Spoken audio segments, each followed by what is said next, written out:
Hello, welcome to my channel, and it's nice to meet you again. For those who don't know me, my name is Innocent Messi. I'm a fashion designer. I am the CEO and the director of Innocent Messi brand. I have dressed celebrity in the like of Erica Badu, Kelly Rowland from Destiny's Child, Angela Simmons, and many more celebrities, and publishing in different magazines across the world. So yeah, I have over 10 years experience into fashion, so I'm always interested about discovering new craft, new culture, new ideas, finding new ideas from different African countries, because my collections are mainly inspired by Africa, but I kind of like mix it with European and other cultures, so it's kind of a mixture, but my main inspiration comes from Africa. So not really much to see and to talk about Zimbabwe when it comes to their craft. Not like it doesn't exist, it's not really documented, that's what I mean. So I'm finding it really hard to find that exactly, but like I know Zimbabwe was a British colony, and they got their independence a bit later than other African countries. I think it was in the 80s, if I'm correct. And they have I know there's two tribes, maybe more, the Ndebele and the Shona people. Anyway, so I've been looking at different things, their culture, their traditional dance, their traditional outfit and everything. And then I came across this YouTuber whose name, if I'm correct, is Pixie Pearl, I think. And she was talking about this national fabric that was designed for all Zimbabwean to wear, that they're going to be representing their country with when they go abroad or whatever, or go to ceremony and stuff for their wedding and stuff. Like those are the clothing that they'll be wearing. But for some reason, not everyone embraced the idea. No, not everyone was happy with the design, and they thought the design were not good enough, and didn't have enough thought through it. Well, I look at the design, I don't know, personally I'm not here to judge, but what I will say is like instead of like having like a traditional outfit for a fabric for a whole country, which I don't think some other African countries have. I know they use a lot of Ankara. Like for instance, I'm half Cameroonian, so in Cameroon there's this fabric that's called ndop. I'm actually wearing it today.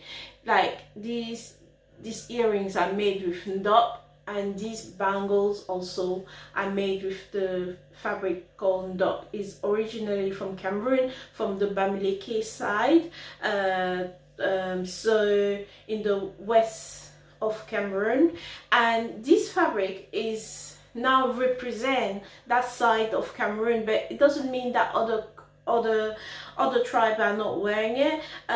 We have the Sawa, who are originally from Douala, which is the economical capital of Cameroon, and they wear kabangondo, and their men wear like wrappers across their waist, and they wear like this either t-shirt or a vest on top of it. So each tribe have their own dress code, their own fabric, their own traditional fabric. It's actually traditional, yeah.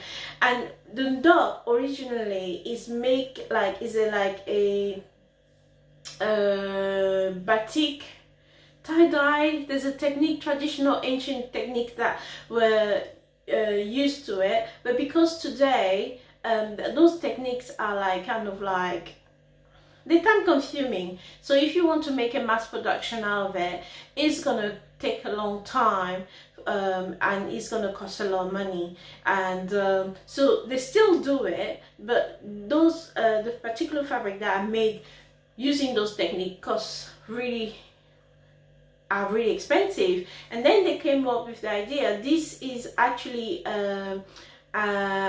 I think it's the batik screen printing or something like that, and so it's much faster. So they print it on cotton, and then it's the same principle, same print, same color. It's only made in black and in blue and white.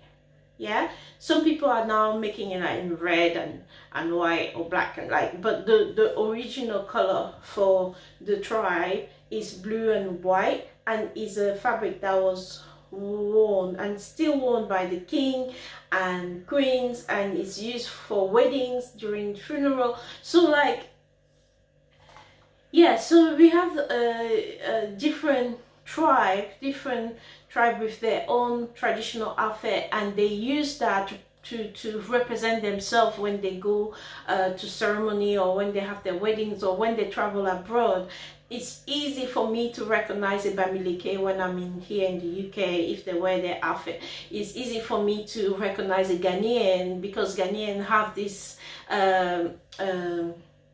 fabric they use, kind of forgetting the name, they wear. Different tribes have their own outfits. So for me, coming back to Zimbabwe, I do understand where they are coming from, trying to design something that everyone is going to be part of, everyone is going to recognize themselves of. But what I will say is, like, instead of doing that, why not like just encourage each tribe to wear and represent themselves, develop their craft in a way that it could be easily accessed to everyone, and represent themselves with those fabric. Because I was looking at I found this video about Zimbabwean fabric, and there was this batik technique that was being made in Zimbabwe. So batiks is still does exist in Zimbabwe. Some Zimbabwean tribe do practice batik, but it's a long process. So if you can take those design and then develop them with the modern technique, so it can be mass produced and more accessible to everybody else.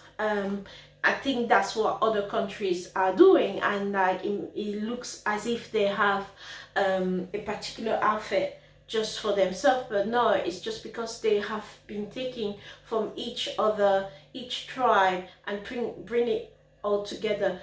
I think Zimbabwe has a very, very rich culture.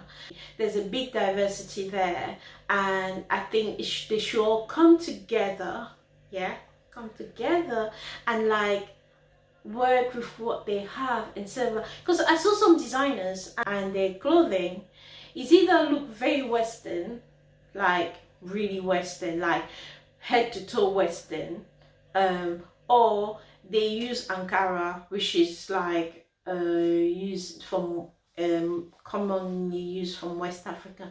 And from what I know, it's like Ankara in Zimbabwe, it's not really, it doesn't really represent their culture as such. I'm not saying they shouldn't be using it, but I think they have better than Ankara, and they should use that instead. And I would really want to go to Zimbabwe and like see for myself and see the different things, because it's really hard. I can't find anything online, and I can't even find books that talk about it. So it's like, if you have any suggestion books, or if you know anything, please leave it in the comment, because I really want to know more. And I think I will have to like plan a trip to Zimbabwe at some point, just like to go and do my own research and find out for myself and see what I can come up with, because like I said, my children are Zimbabwean, so it would be nice for me to create something and to develop something inspired by their father's country. So yeah, so that's what I wanted to talk about today. I think Zimbabwe has a very rich culture, it's very diverse, and they should take that in advantage. And regarding these earring and these bangles, they are available on my website, and please like and subscribe to my channel. It gives me motivation to come to you and talk to you more about different topics. And have a lovely start of the week, and